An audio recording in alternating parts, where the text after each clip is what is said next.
Good afternoon. Welcome to House Seats Presents, your live look at entertainment. We're just having way too much fun already, dancing again with our intro music, which is so much fun. I laugh every time. I love it. That song is amazing. And you know who wrote it? Vince. Vincent Verderame. We talk about it every time. We're giving you plugs every single time.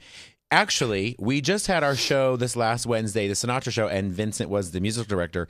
He let me know that the voice, he said, do you know who that voice is sampled in there? And I said, no, that's a lot of guesses for me. I thought maybe his wife, Maggie, because she's a singer, I thought maybe he put her on there. I didn't know that Maggie sang. Maggie's a singer. Maggie's a really good singer. Get on it, Vince. Yeah. Bring her into a show. Bring her. Hey, this is the one to ask right here. This is the one to say. So it's actually Bette Midler. Is it? Uh-huh. Oh, the divine Messiah. I know. I didn't know he sampled her in there. I thought that was pretty awesome. So congratulations too.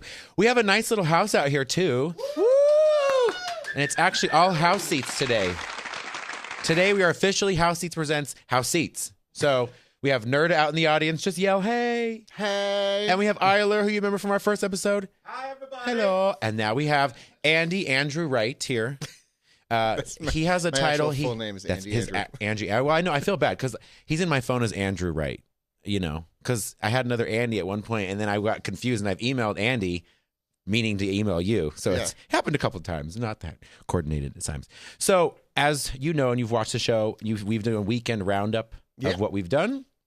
And obviously it's what we've done together because Andy here has directed the fourth installment of our set list, which we've talked to you about on the last few episodes. Of the main event, the Sinatra celebration. His official 100th birthday would have been, I think it was Saturday night or Sunday night. Was it last night?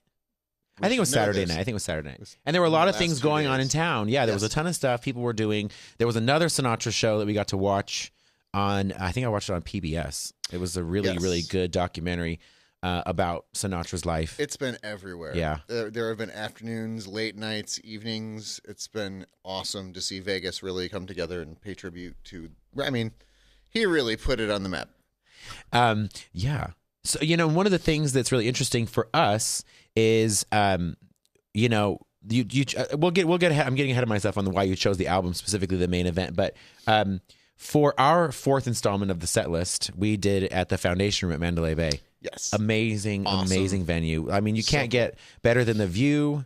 They actually did it in what is the restaurant. Normally it has gold leaf on the ceiling. Yeah, I don't want to be that guy that's like the ambiance, but it was just such a unique experience as being used to being in theaters and showrooms and things like that. Yeah. To be able to take such a unique environment and create such an awesome, intimate ambiance, and you're just looking out over one of the most beautiful views of the Strip.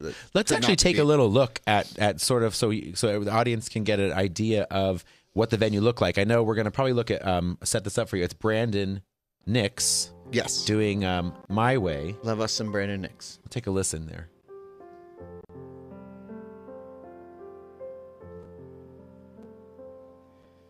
And now the end is near.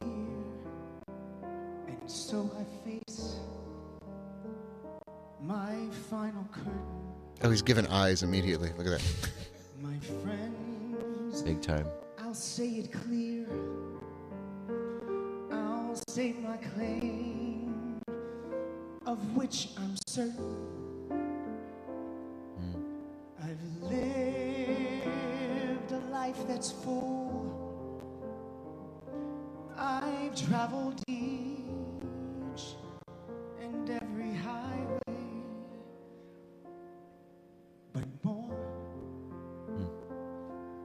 much more than this, I did it my way. What a clean voice he has. Brandon is. I love Brandon Nix. You saw him on here, and he's so genuine. But he's such one of the easiest people I have ever worked with. We've probably done about 15 to 20 projects together in the last 5 years alone. Oh yeah, he mentioned how versatile he's been used in all our House Seats shows. Oh, it's incredible. And the one demand he's ever had is "Don't make me be the white guy." That was in his rider for Smokey Joe's. I don't want to be the white guy.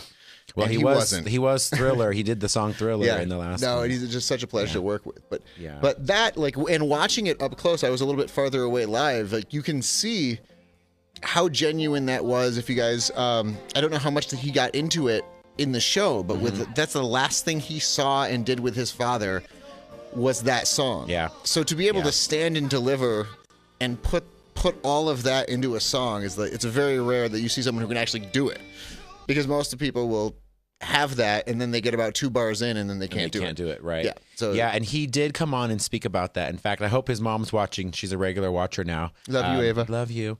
She is so fun. But he delivered a powerful performance, and my dad was actually there with me. Yeah, and he was going to leave because it started late. We started about 11 o'clock. My dad was a trooper, but I said you can't leave until my friend Brandon comes out and does My Way, because it has a special meaning. And he did talk about that. And my dad was tearing up right next to me. Yeah, and that's a rule for any show. Yeah. Like, I'm not going to blow sunshine up Brandon's ass, but like, he delivers every time. Yeah, and it's always different and it's always good. Even when people are like, "Really, Brandon's going to do that one?" and then he gets up and just blows it out of the park. You should not leave until Brandon sings. It's kind of a rule to go by. And that's why you've given him all the big numbers in the shows, isn't it? Well, this one had the connection. But yeah, I mean, like, it's one of those, like, he could write me and say, I'd like to sing any song, you name it. It could be Gangsta's Paradise, and it would be amazing. Oh, yeah. And he actually did. Yeah, he did. He told me he was in a rap group. And he's really, really good. Like that, we were doing the Who's Tommy, so he's singing all rock. Okay. And he's like, "Hey, do you want to come down and come down to Carnival Court?" And I knew Lissa, so I was like, "Yeah, we'll go down." He's like, "Well, I'm not singing, I'm rapping." So we're like, "Okay." It was really good. Like it was unbelievable. It's just transformative as to how he presents himself on stage and what he does. Yeah, he said it was that hidden talent that sort of became exposed. The dude can spit. Yeah, that's no question. It's really, really good. There you go. You can spit. You're versatile. We're going to talk a little bit more about Brandon and about performers in a second after we finish about Brandon. Well, I know. Brandon, come back on. Where are you? Where are you right now? He was at DW yesterday having brunch, so I knew where you were yesterday. We're going to talk a little bit more about performers and how you've sort of got the performing group to sort of rally around you, and the set list and anything else that House Seats has going on. After a couple of things we're going to talk about in the show community. One of the biggest reasons why this was even started, the set list and House Seats Presents, was to keep that talent local as shows come and go. And I was surprised that Brandon had, come here and stayed here even after We Will Rock You and whatever closed before he got into Rock of Ages, keeping the talent pool here in Vegas. And one of the big news pieces that just came out literally yesterday, day before, is, the director of Jubilee, Fluff Lecoq. She passed away at 92 years old. And the show has been given the curtain to go February 11th after 34 years in Las Vegas. It's really sad. It's sad on just I think people in Las Vegas in general underappreciate what they have. Oh, absolutely. Yeah. For something to, like, Cats didn't run for 34 years. This is incredible to have, especially something so unique and quintessentially Vegas. And humongous. The sustainability of a show that humongous is ridiculous to really, when you're on the directing and producing standpoint, when you look at that show, you're like, how on earth could it go? Yeah. But it's great. It's sad to see it go, but at the same time, it's one of those, like, Lou Gehrig had to go. Like, you have to let those amazing things remain amazing, because you don't want them to be the old Ric Flair flapping around on the mat. That people are like, I remember when Ric Flair was awesome, and now it's just embarrassing. Right. Like, everybody goes at their high point. It's great for Jubilee to bow out, and it's sad to see it, but now we can in 10 years be like, do you remember how amazing that spectacle was? Absolutely. Well, the amount of crystals and feathers, which they actually talk about. You can actually, if they still do it, you can actually do the backstage tour, and I hope they continue to do it before it closes.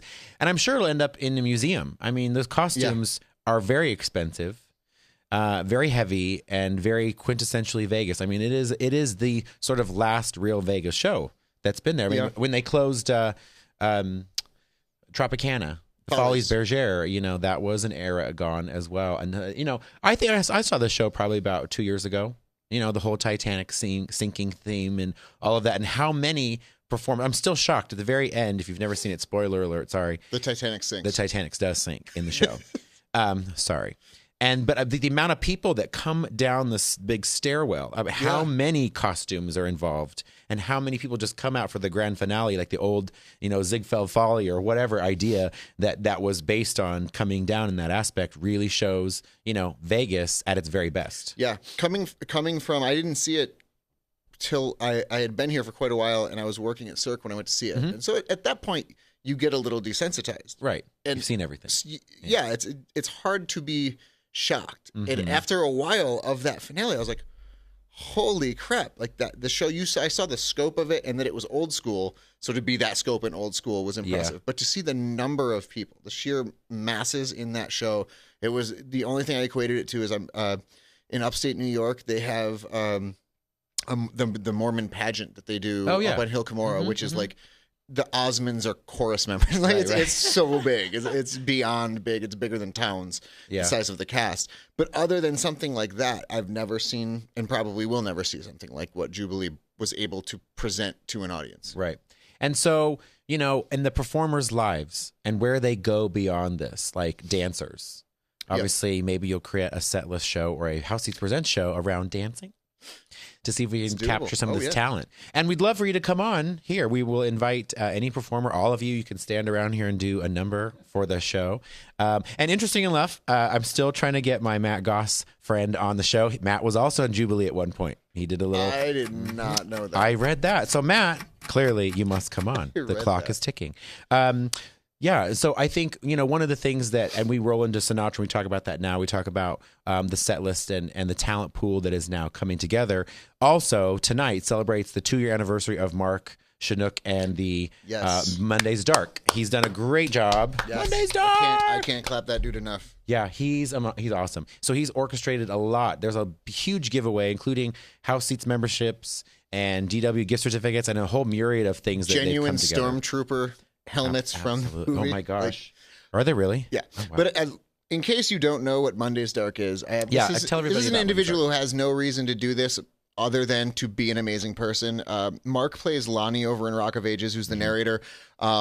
It's a really fun gig, and a lot of people would have come into town, taken that gig, and had a great time, done a great job, been the man about town partying. And what Mark does instead is Mark does that and uses that forum to generate Monday's Dark, which once a month on a Monday, they have a different charity partner every month, and they do different shows of different themes, and then they have these big anniversary bashes that help multiple charities. But it goes to that the great quote from Spider-Man is, with great power comes great responsibility. That's absolutely being true. a star in Las Vegas, you have so much weight, much more than most cities, and most opportunities. And he, from jump, was like, I want to do this. Like, he wanted to help people and use it. And it's really rare. People will agree to do things, but they never want the amount of work that goes into putting things on. It's like, nobody understands the behind the scenes, and he puts in more work behind the scenes than he does on stage in Rock of Ages. Like, my hats are off to someone like that. That's such an impact that's immeasurable in energy, in awareness, in money, and everything. So we need more Marks. Yeah. And he's sort of the master of ceremonies of the show. Yes. How it runs. Yeah. So it's tonight at the Hard Rock. Yeah. 2-year anniversary of that. I'm sure it'll be a sellout crowd there for Mark. So congratulations to you on 2 years of that. Yes. Awesome job. So we're into our first year of the set list. So I want you to tell everybody how you came up with the set list and how, and a little bit of your background. I think one of the things that Andrew has done as well as Mark started Ragtag Entertainment as well, and has done shows up and down the strip and off strip at Green Valley Ranch when they had Ovation there for a while. That's where I saw Rent that you guys did over there. Was awesome cast.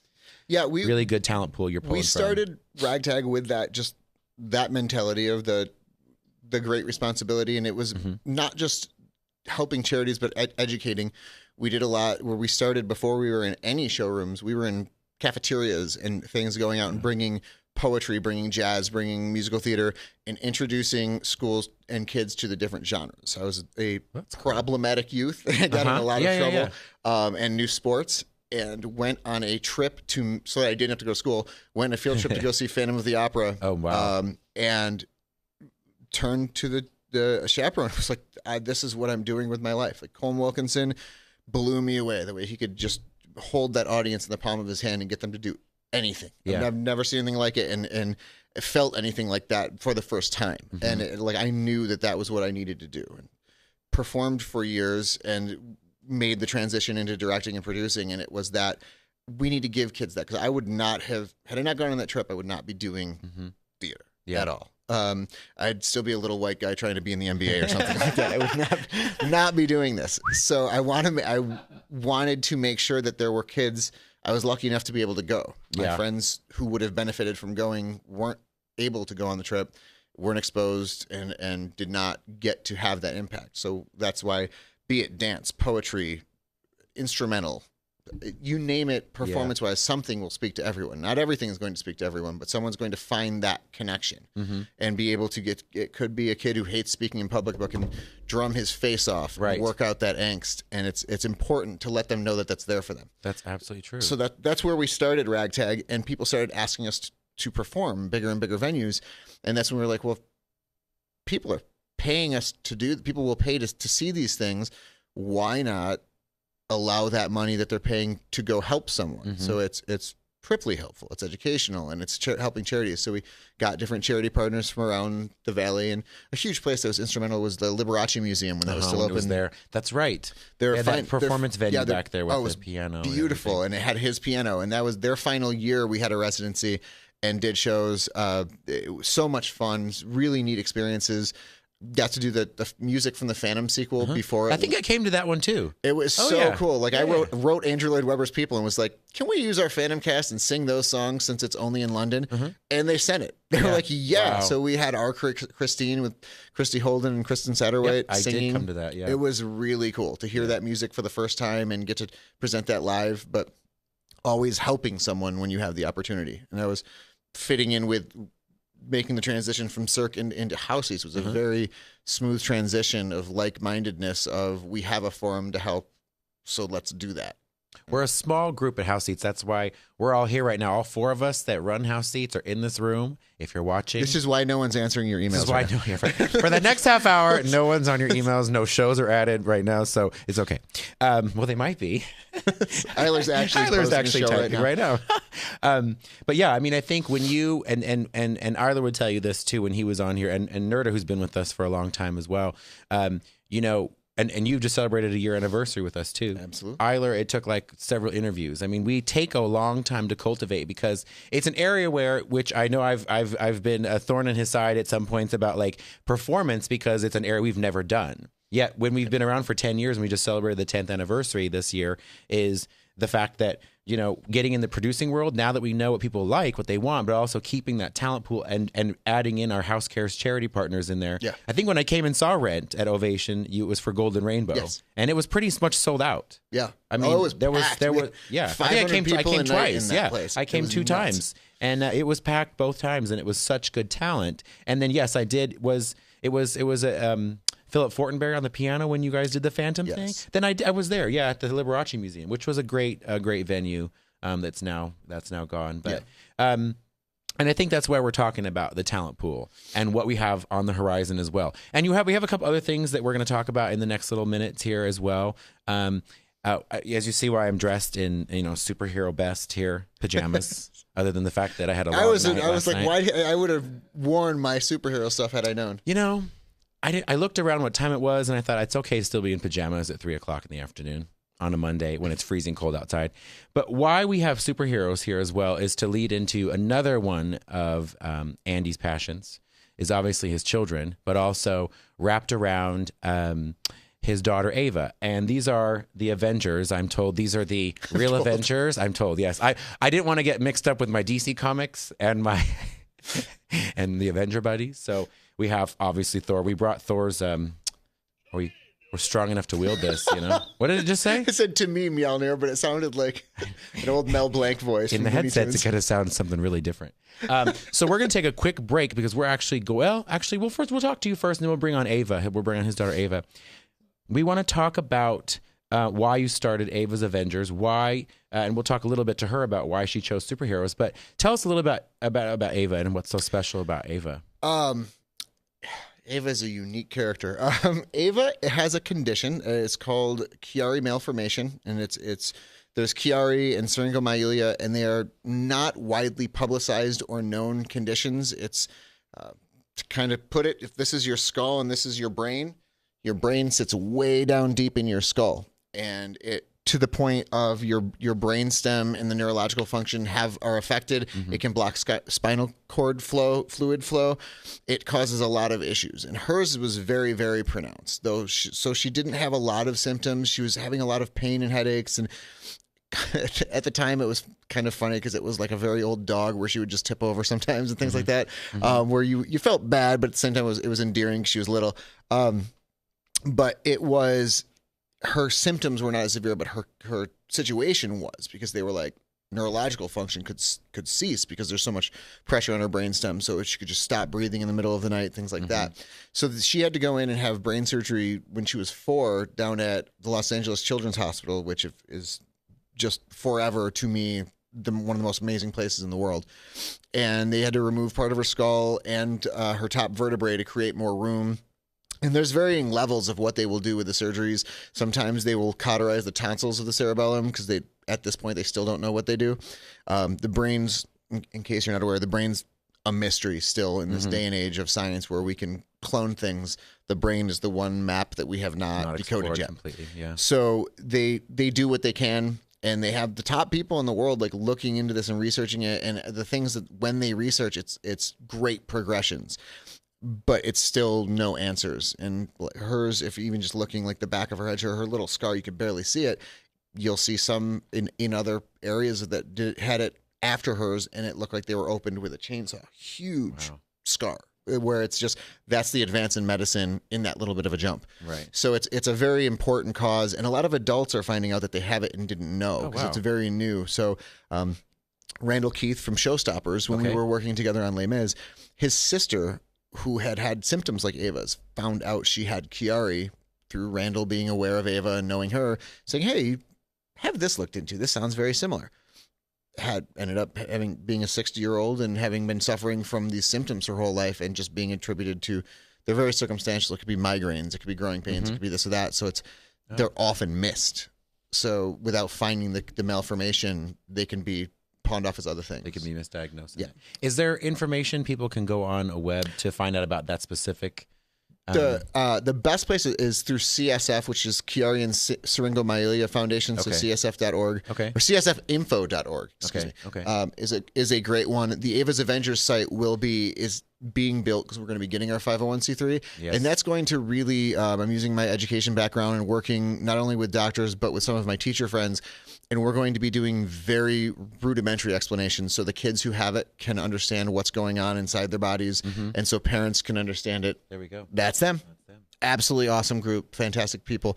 But a lot of it is it's industry speak. It's things that even if my wife hadn't worked in healthcare, I'd have been sitting there like, what? So we're making it very user friendly for families. Okay. And I understand we have a show coming up this Sunday. We do. There's a really fun holiday event, embracing the holiday spirit and just the fun spirit. Not everything in it is even going to be holiday related. Sometimes it's just fun. That's good. The holidays are fun for the sake of fun. It doesn't matter what's going on. It's just fun with your family and friends. So we have awesome entertainers where there's comedians, magicians, some dancers, singers, a little bit of everything. Just to go and have fun with each other. It's at the Hard Rock on the Strip, not the one off the Strip, the one on the Strip where it's the 3rd floor. And it's just going to be a great time. And the money towards that helps with Ava's Avengers, which when she comes out, we'll talk more about how we help other families and children with medical conditions. You're helping more people as well, too. Yeah, when you help. Ava's Avengers is about helping others. It's not a Chiari-based thing. It's about reaching out. She wandered up. She's coming out. She's coming out. She So coming? we Here she are goes. going to. Come on. We don't need. She moves at the Wait, speed of just light. come on in. She's a superhero. What would your superhero name be, my dear Ava? This is Ava. Everybody, Ava Wright. Hi. You say hi. Hi. What superhero would you be if you had powers? What power you think would be the most fun to have? You're gonna fly. Speed. Ooh, that is good. That was really good. Do you like our little Avenger collection here? Yeah. Did we do good today? Which one of these is your favorite here? Captain America. Captain America. He's a little bobblehead too. Isn't that fun? So actually, it's funny because we're doing And Ant-Man. and Ant-Man. That's a fun movie, isn't it? That's a really fun one. I didn't know Paul Rudd could be an Ant-Man. That was fun.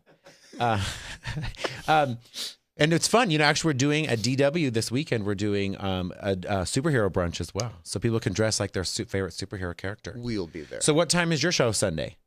6. 6. You can come to DW before because that's at 10.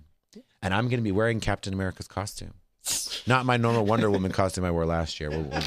We'll dress a little bit better. So Ava, tell me, Why do you think superheroes are important? Why do you think you chose superheroes as the logo and the token of your Ava's Avengers? Because I like helping people. Yeah. That's a good reason. I'm sorry, I'm reliving Sesame Street with Kermit the Frog interviewing kids right now. I do feel a little green today. That was the champagne from last night. Thank you very much. Huh? Like a frog. She's like Kermit the Frog. Kermit the Frog. Your hair looks fantastic. I like the curls. Yes, beautiful job. Thank you. Shout out to hair. Keely. Thank you for curling. What? You're so lovely. So tell me, one of the things when you're helping other people, have you come across any other kids your age that you've helped? The little boy in New York, Alex, remember him? I'm getting shy. Yeah, that's okay. So how old was Alex? Alex is Ava's age. Okay. And this poor guy has, I believe he's had 5 or 6 of the same surgeries because they started at a local hospital and have moved to some great hospitals down on Long Island, but has had a lot of complications with the procedures. And she, last summer when we were in New York, that's part of with Ava's Avengers, where we're able to help with raising money and awareness. She ran an obstacle course race to help raise awareness and support for Alex, since he's not able to at this point physically. So she ran with him and for him, and he was there in spirit. And she'll take on different kids and carry their mantle and run for them when they can't run. One of the things you don't know about Andy, he's a big runner, marathoner. There's your event right there. The doors open at 5:30 at the Hard Rock. Tickets are $10. Before we wrap up today, we actually wanted to let you hold the Thor over here, and we wanted to present you and your dad with a check from House Seats to Ava's Avengers for $500. What do you for say? more kids to help and to help. You're welcome. Thank you. You're welcome. You're welcome too. We love you, and we know you're doing great things, and we know you're going to help out a lot of people. Yeah, look, there you are. Woo! Look at that. Look at you running Spartan races. How long was that? That was a mile. It was wow. Oh my gosh. You are super cool. You are super cool. Well, we'll be there on Sunday. Yeah. How's that? Yeah, and just for that, the people ask about ticket prices, and we even try to carry a lot of this with the Presents shows. $10 isn't indicative of the level of show you're going to see. It's we want families to go. Yeah. We want you to bring your family. We don't want to charge $50 so that a family of 4 can't go. Right. We want to charge $10 so that kids can go and be entertained and hear these different people and meet these different entertainers. We also make it very approachable so that they can see beyond what's on the stage and meet these individuals who do care. Yeah. So that the $10 is, though it's going to a great cause, we make it affordable so that people can get out and experience, and they're not paying $150 like some of the ticket prices that are on the strip. Right. They're worthy of the $150, but not everyone. You can't bring 4 kids to a show that's $150 each. So. Trust Andy, he cultivates the best talent. I mean, if the set list is indicative of that, which we're doing another show again on January 14th for reprising Jagged Little Pill. Oh, see, you're surrounded by your superheroes. That's a DC comic, right? That's DC. Okay, I'm learning. Yes. I'm learning. I love it. Well, thanks for coming on today, guys. Thank you. Thanks for being here. Happy holidays to everybody. We will see you next week with more surprises. Have a good night. And thank you, Christina, for our cookies, our holiday cookies. We're going to break into them right now. Rum balls. The rum balls. Yes, thank you. You can't have one of those. Oh.